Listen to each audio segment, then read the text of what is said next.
부터의 구원, 자기로부터의 구원이라는 주제를 가지고서요. 오늘 고린도전서 13장 사랑, 자기로부터의 구원이라는 제목으로 하나님 말씀 나누도록 하겠습니다. 여러분, 우리가 사는 이 세상에서요. 모두가 공감하는 주제 하나를 꼽으라라고 한다면 아마도 사랑일 것 같습니다. 여러분 읽으신 분들이 계실 것 같아요. 톨스토이가 쓴 사람은 무엇으로 사는가에 보면요. 아주 유명한 고전이죠. 그 유명한 책을 보면요. 사람이 무엇으로 산다라고 말합니까? 사랑으로 사는 게 사람이다라고 말합니다. 여러분, 고전만 이렇게 말하는 것이 아닙니다. 이는 우리의 문화만 보아도요. 그렇습니다. 여러분 한번 가요를 생각해 보실까요? 가요 듣는 분들, 안 듣는 분들 나뉘실 것 같은데요. 여러분 60년대, 70년대 저는 모르잖아요. 그래서 60년대, 70년대 호령했던 가수를 검색해 보니까요. 뭐 나훈아, 뭐 이미자, 뭐 남진 뭐 이렇게 검색해서 나오더라고요. 여러분들 관심 없으신 표정이긴 하지만 여러분들이 지나오셨던 그 시대 때 이런 가수들이 있으셨다는 것 알고 계시겠죠. 여러분 나훈아든 죄송합니다. 호칭 생략하고 부를게요. 이름만. 나훈아든 이미자든 여러분 남진이든 모두가 다 사랑과 관련된 노래를 불렀다라는 것 알고 계시죠. 여러분 그 이후에 뭐 이선희라든지 뭐 조용필이라든지 여러분 상관 있는 분들이 계실 텐데 다 딴 데 보고 계신 건 왜 그런 걸까요? 여러분 이런 가수들 역시 80년대, 뭐 70년대, 80년대 이렇게 호령했던 가수들 역시도요. 여러분 모두가 다 이 사랑과 관련된 노래를 불렀다라는 것을 알고 계실 것입니다. 여러분 오늘날의 뭐 BTS나 뉴진스 모르시겠지만 이런 가수들 역시도요. 모두가 다 사랑이라는 주제를 가지고 노래를 부른다는 것을 우리가 압니다. 여러분 비단 가요뿐만이 아니에요. 드라마를 보더라도 그리고 또 영화를 보아서도 그 외의 모든 기타 다른 예술 속에서도요. 이 사랑이라는 주제는 모두가 다루고 있는 주제라는 것을 우리가 알 수 있습니다. 여러분 이렇게 노래에서도 영화에서도 또 드라마에서도 이렇게 다루는 이 공통된 주제인 이 사랑에는요. 모두가 그리는 이상이 있습니다. 아주 완벽한 사랑하면 이래야 되지 않을까라는 그 큰 그림이 있습니다. 바로 불변하는 사랑이라는 이미지입니다. 모두가 각자의 분야에서 그리는 그 사랑은요. 사랑하는 두 남녀가 영원히 변하지 않는 그 사랑 안에서 영원토록 행복해 하는 것입니다. 여러분 그래서 이제는 동화책 안 보시겠지만 동화를 보시면 꼭 마지막이 어떻게 결론 납니까? 그래서 왕자와 공주는 행복하게 살았답니다. 이러면서 끝이 나지요. 그 이후의 이야기는 그리지 않잖아요. 그죠? 항상 행복하게 살았답니다. 그 사랑을 완전한 상태로 그리고 싶어 하는 게 우리의 마음속에 있다라는 것을 모두가 알 수 있는 대목이 됩니다. 여러분 이렇게 인류의 주제가 사람의 주제가 사람 한평생의 이 역사 속의 주제가 사랑 때문인지 몰라도요. 여러분 오늘 우리가 읽은 이 본문은요. 예수님을 믿지 않는 사람일지라도 알고 있는 아주 모두에게 익숙하고 유명한 본문입니다.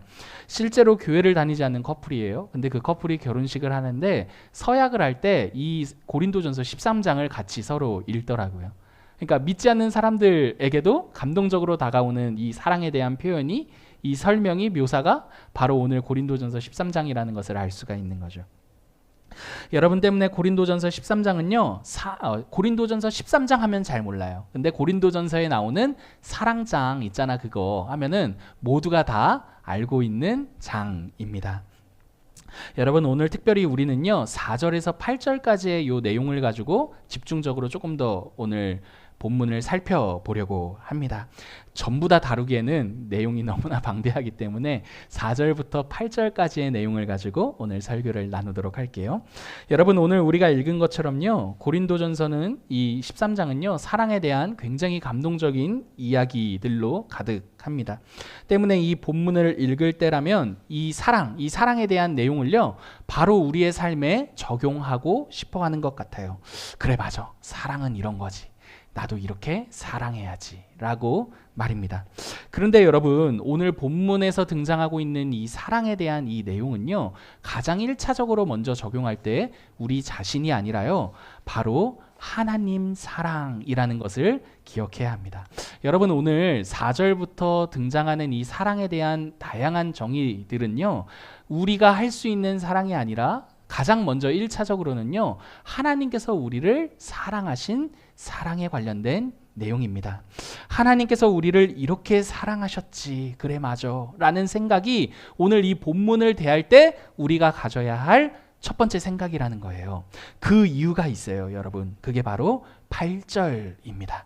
8절 같이 읽어보실까요? 사랑은, 시작, 사랑은 언제까지나 떨어지지 아니하되.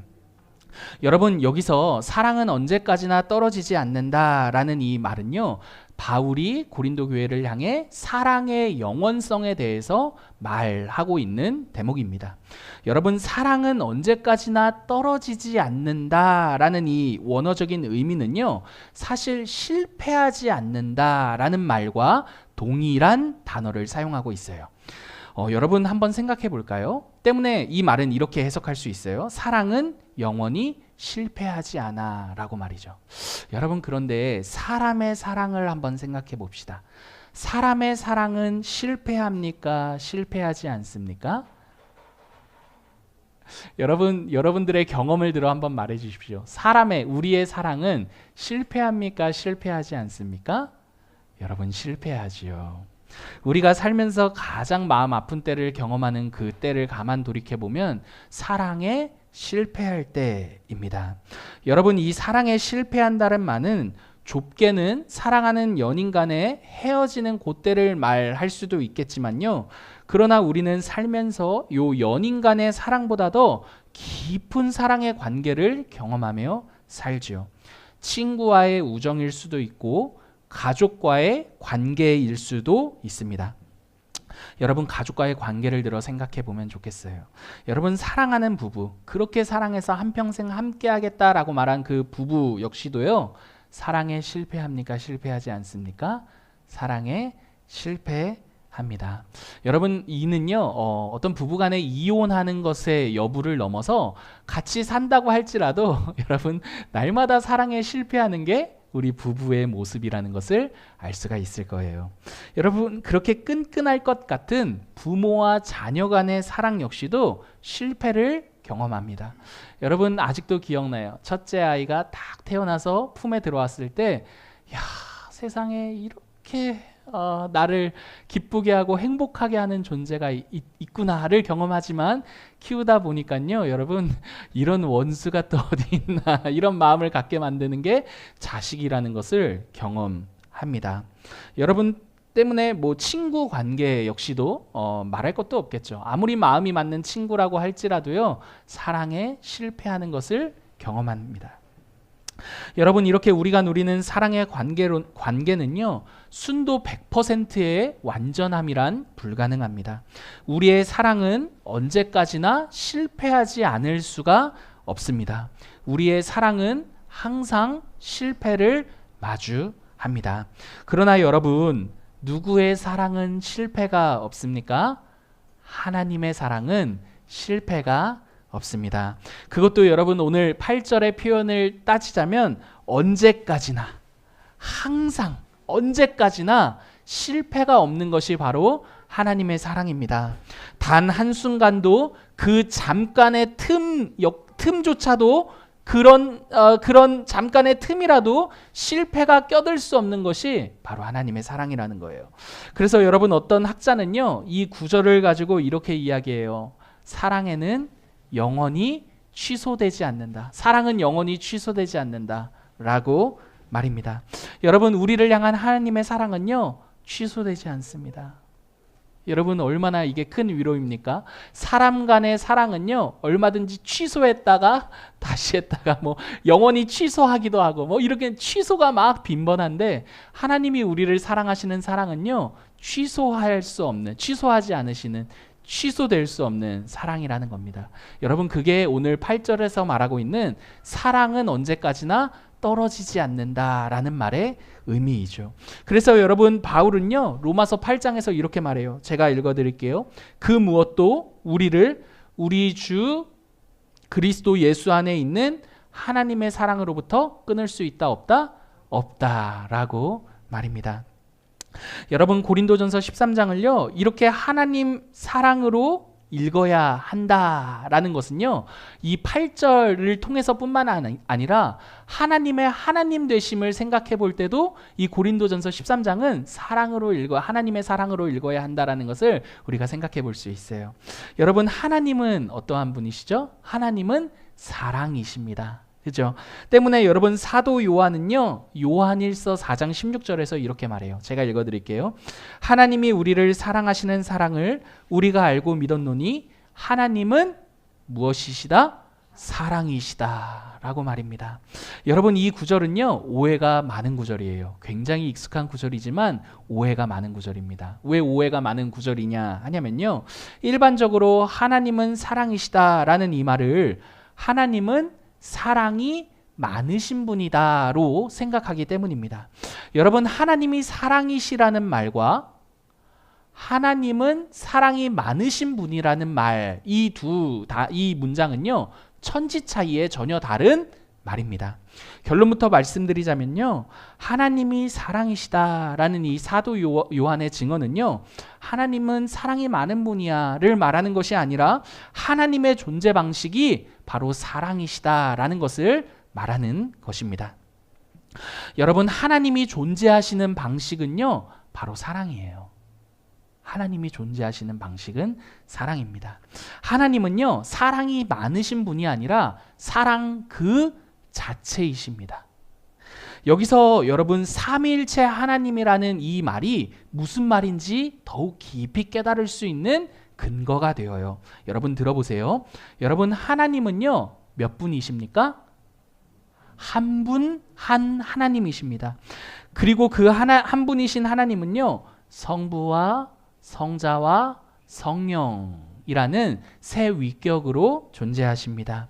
이를 조금 더 교리적으로 진술하면요 성부와 성자와 성령은 신성과 영광에 있어 동등하신 한 하나님이시다라고 할 수 있습니다.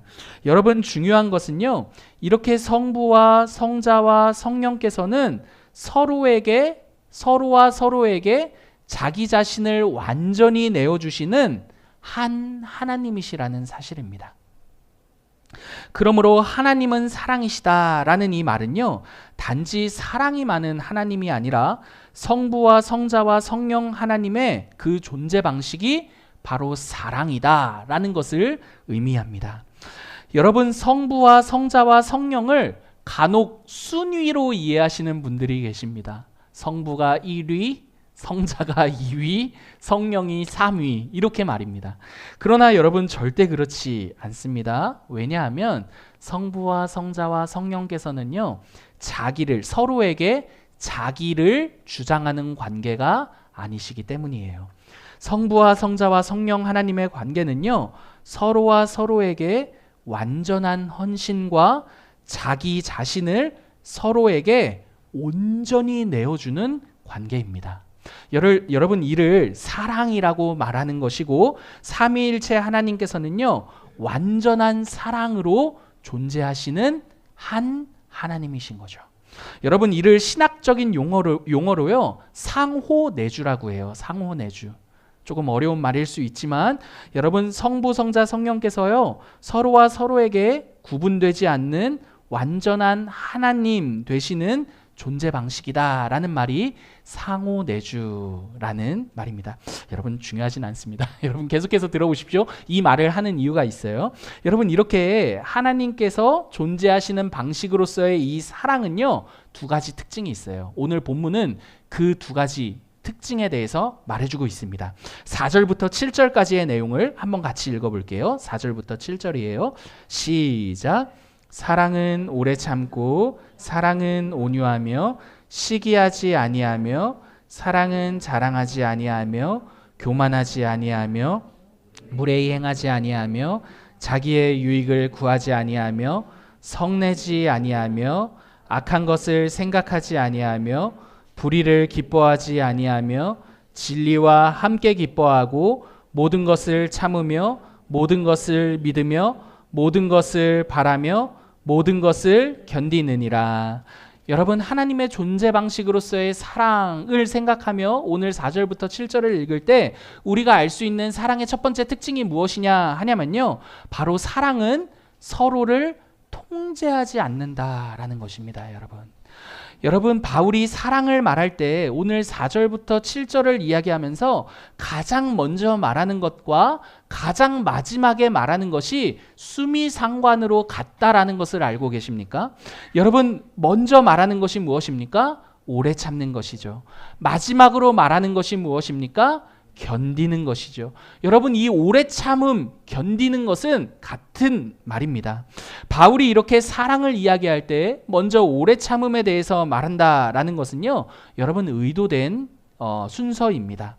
왜냐하면 바울이 경험한 하나님의 사랑, 그 하나님의 존재 방식으로서의 그 사랑은요, 바로 오래 참음이었기 때문입니다.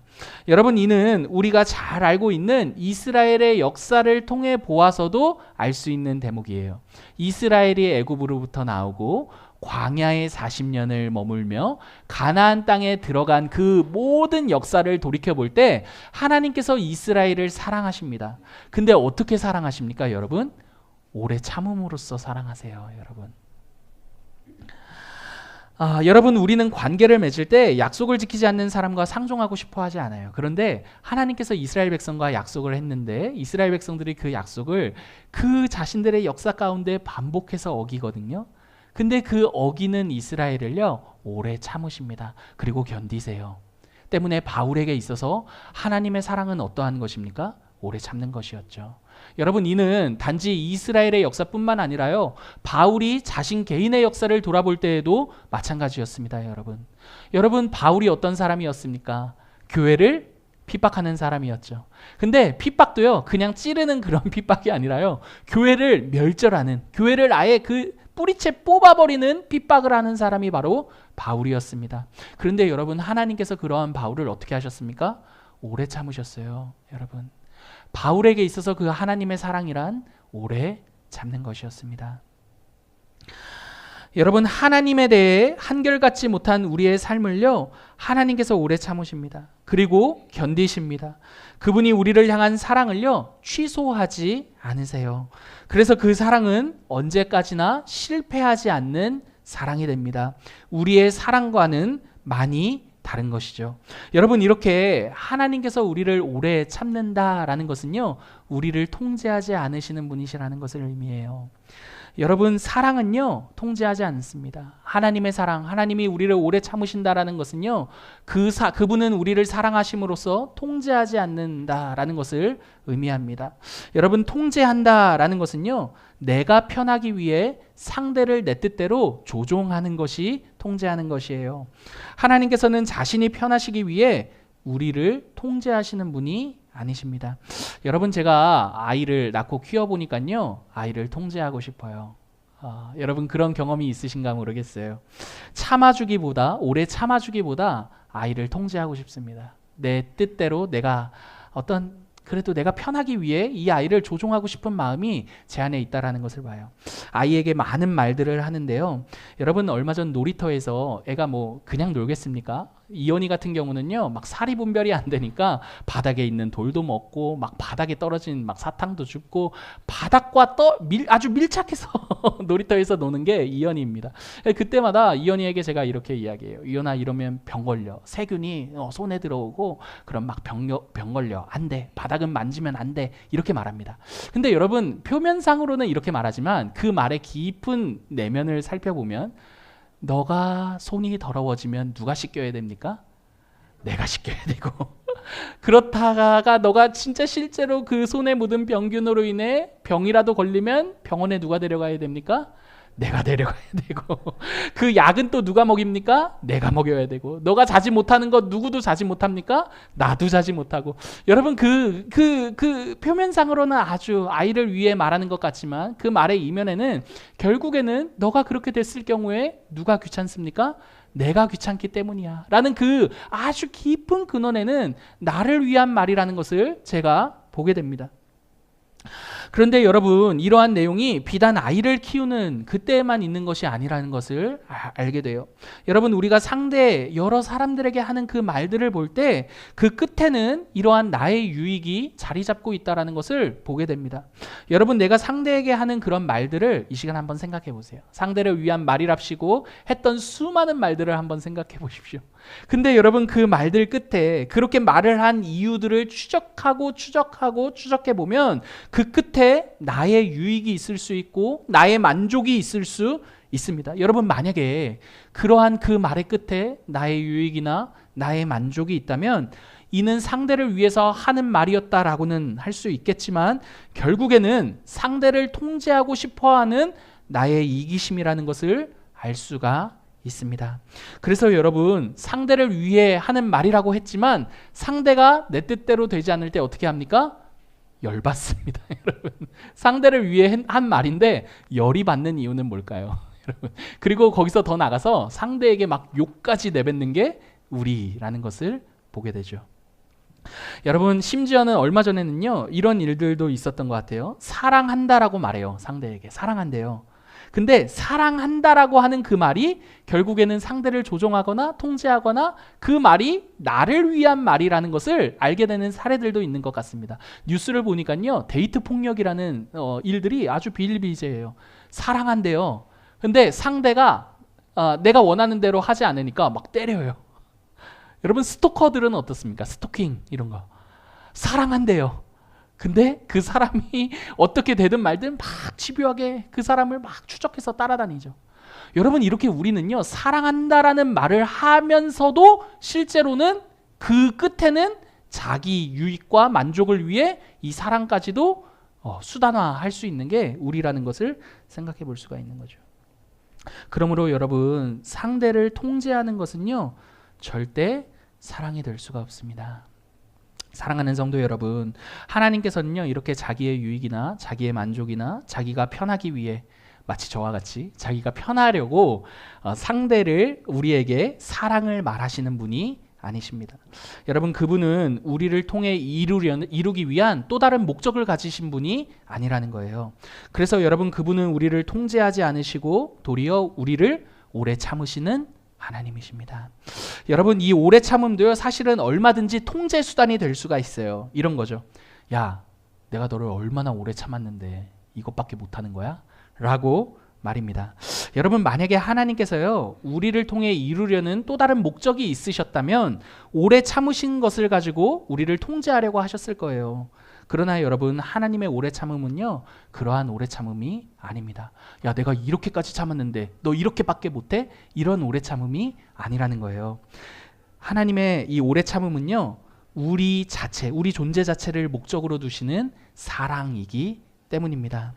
그러므로 여러분 정말 사랑하고 싶으시다면요 여러분 상대를 통제하려고 하는 그 통제를 내려놓아야 합니다.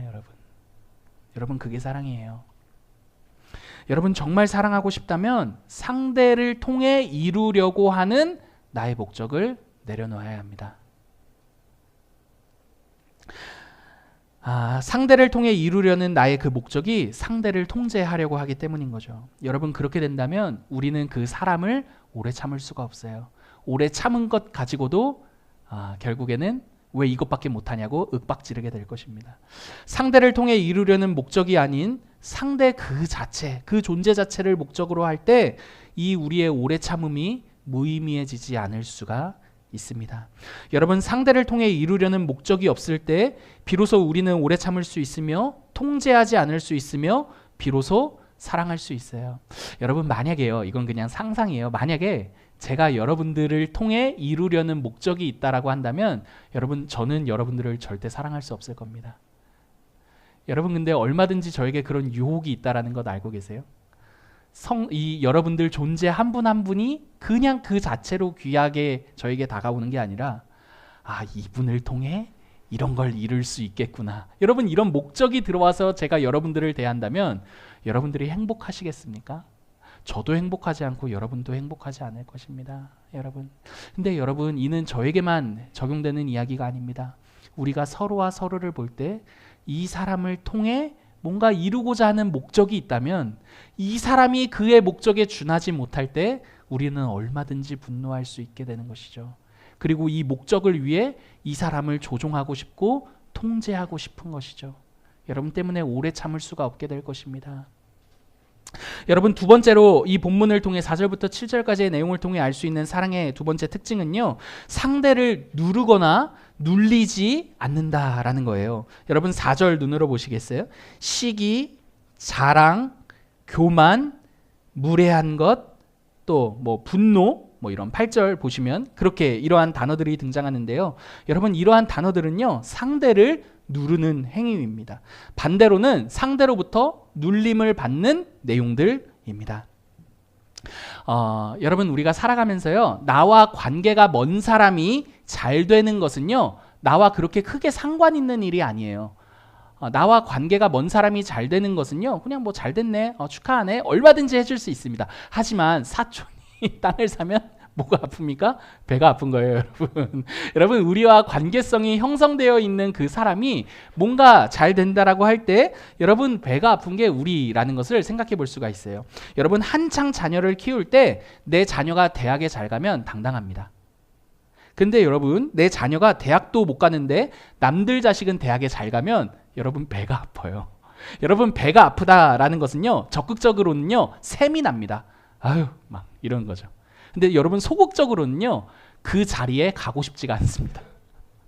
왜요? 가면 자식 얘기 나올 텐데, 가서 자식 얘기 나는 할 게 없는데, 그러니까 그 자리에 가고 싶지 않은 거죠. 여러분 그것도 배가 아픈 겁니다. 여러분 한창 손주를 봐야 할 때가 있습니다. 근데 역시나 마찬가지예요. 손주를 봐야 할 때 손주를 보지 못하면 배가 아파요, 여러분. 그래서 우리는 어디에 가서요, 내가 이렇게 자랑할 거리가 없으면 가고 싶지가 않습니다. 하지만 반대로 자랑할 거리가 있으면 어떻습니까? 거리낌 없이 그 자리에 갑니다, 여러분. 여러분 이렇게 우리는요, 상대를 누르거나 상대에게 눌리기 싫어하는 마음이 모두에게 있습니다. 그러나 여러분 교회는요 절대 그런 곳이 아니라는 것을 기억해 주셨으면 좋겠어요. 여러분 왜냐하면 교회는요 상대를 누르거나 상대에게 눌리는 곳이 아니기 때문이에요. 여러분 만약에 우리가 우리를 사랑하신 하나님이 없었더라면요, 우리는 교회에서도 상대를 누르거나 상대에게 눌려야만 했을 거예요. 그러나 우리가 함께 누려야 할 것은요, 내 자식에 대한 이야기나 내 남편에 대한 이야기나 내 손주에 대한 이야기, 또는 뭐 내 아내에 대한 이야기가 아니라요, 오늘 본문에서와 같이 우리를 사랑하신 그 하나님, 우리를 얼마까지 오래 참으신 그 하나님, 여러분 진짜 이 교회 공동체 안에서 우리가 나눠야 할 그 이야기, 우리가 자랑스러워야 할 이야기는요, 우리를 어떻게 사랑하신 그 하나님, 하나님에 대한 이야기입니다. 여러분 우리를 사랑하신 하나님 사랑 앞에서요, 상대를 누리려는 모든 시도들은 무의미한 것이에요. 그러므로 여러분 교회 안에서 나의 자랑으로 누군가를 누른다거나 그 자랑이 없다고 누군가로부터 눌리지 마시고요, 우리를 사랑하신 하나님의 사랑을요 서로와 서로의 관계 안에서 더욱더 풍성히 누려가실 수 있었으면 좋겠어요.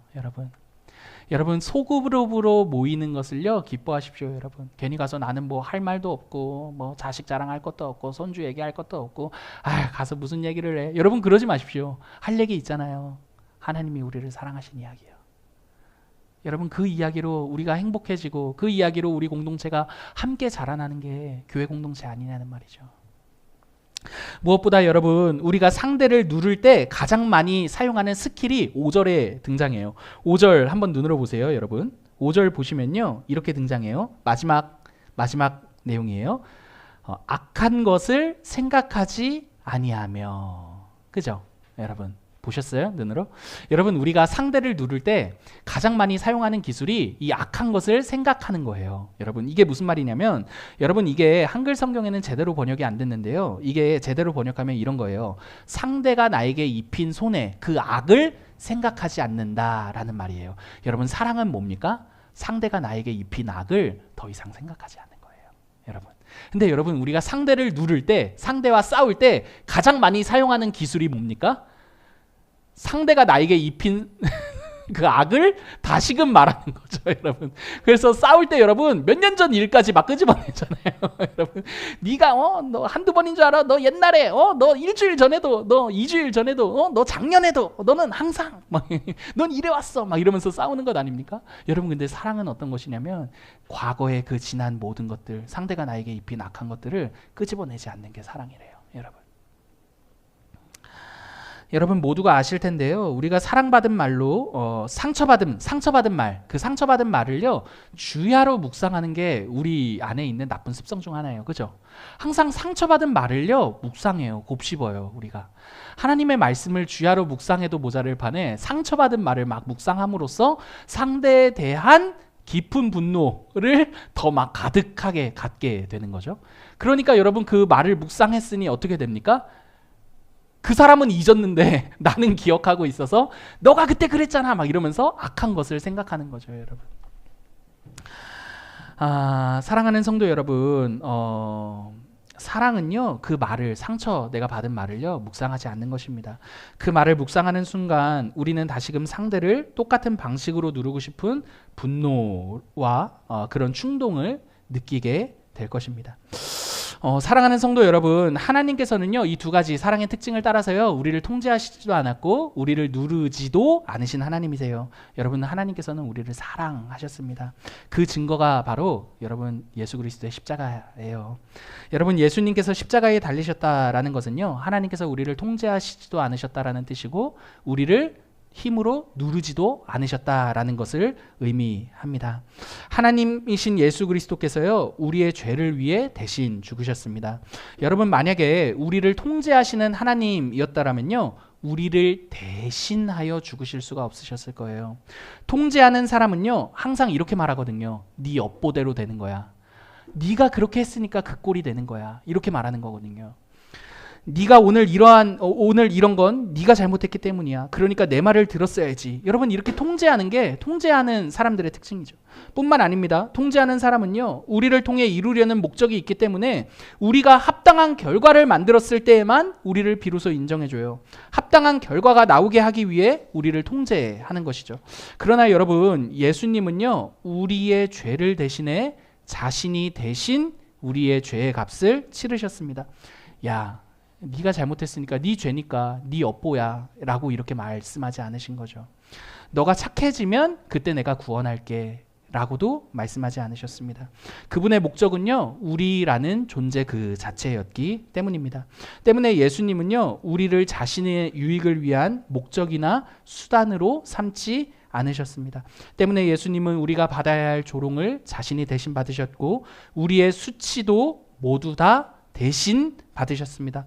무엇보다도요 여러분, 하나님과의 완전한 단절, 우리가 받았어야 할 그 완전한 단절을 그분이 대신 십자가에서 받으셨습니다. 어떠한 때 받으셨죠? 우리가 그분을 믿기도 전에 말입니다. 여러분, 예수님은요 우리를 이렇게 통제하지 않으셨습니다. 우리를요 우리 존재 그 자체로 사랑하셨어요. 여러분, 네가 이렇게 하면 사랑할 거야 이러지 않으셨어요. 여러분, 뿐만 아닙니다. 예수님은요 자신이 이룬 모든 의로움을 우리에게 선물로 주심으로요 우리를 자신과 같이 높이셨죠. 여러분, 만약 우리를 누르시는 하나님이었더라면 우리에게 자신이 이루어내신 그 모든 의로움을 우리에게 선물로 주지 않으셨을 거예요. 그리고 또 우리를요 자신과 같이 높이지도 않으셨을 것입니다. 여러분, 한 남자와 한 여자가 사랑을 해서 결혼을 했어요. 이제 남편과 아내가 된 거잖아요. 근데 남편은 굉장한 부자예요. 근데 아내는 가진 게 없습니다. 근데 이 남편이요 결혼한 후에 아내에게 이렇게 말해요. 야, 네가 결혼할 때 가져온 게 뭐가 있어? 이렇게, 네가 결혼할 때 가져온 게 뭐가 있다고 내가 가진 이 부유함을 네가 누리려고 해? 이렇게 말합니다. 여러분, 그러면 주변에서 뭐라고 말하겠습니까? 아우, 저 남편, 아우 뭐야? 막 이렇게 말하지 않겠습니까? 여러분, 그런데 여러분, 예수님께서요 아무것도 없는 우리를 신부로 맞이하셔서요 그 남편과 같이 우리를 대우하지 않으셨습니다. 여러분, 우리를 예수님과 결혼한 신부라고 하잖아요. 여러분, 가진 것 이씨, 예수님의 수준과 동등한 수준으로 예수님과 결혼하신 분 계십니까?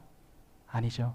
아무것도 가진 것 없는 우리를 자신의 아내로 맞이하셔서 자신의 모든 것을 우리의 것이라고 말씀해 주셨죠. 여러분, 그분이 우리를 자기와 같이 높은 자리에 앉히셨습니다.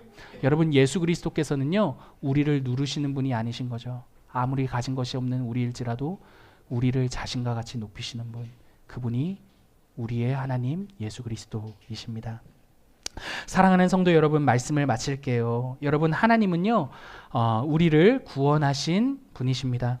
자기만 사랑하는 사람을 자기 사랑으로부터 우리를 구원하셨습니다. 그래서 바울은 오늘 본문에서요, 구원받은 사람들에게 나타나는 가장 큰 특징은 사랑의 대상이 바뀌는 것이고 사랑의 방식이 바뀌는 것이라고 말하고 있어요. 여러분, 만약에 아직도 우리가 구원을 받았다라고 하면서요, 여전히 자기 사랑에 머물러서 상대를 통제하려 하거나 상대를 누르고자 한다라면요, 여러분, 바울이 11절에서 어린아이라고 말하거든요. 여러분, 그러한 사람은 아직도 자기 사랑에 매몰되어 상대를 통제하거나 상대를 누리려는 그 사람은요, 여러분, 어린아이와 같은 자입니다. 여러분, 어린아이의 특징이 무엇입니까? 여러분, 자기만 알죠. 자기만. 나만 있습니다. 사람을 대할 때요, 그 사람 그 자체로 사랑할 수 없는 사람이 바로 어린아이입니다. 여러분, 저는요, 여러분과 제 자신에게 이렇게 묻고 싶습니다. 여러분들은, 그리고 또 제 자신은 어른아이가 되고 싶습니까? 아니면 어른아이로부터 구원받은 사람으로 살고 싶습니까? 여러분, 저는 제 자신과 여러분에게 이렇게 묻고 싶어요.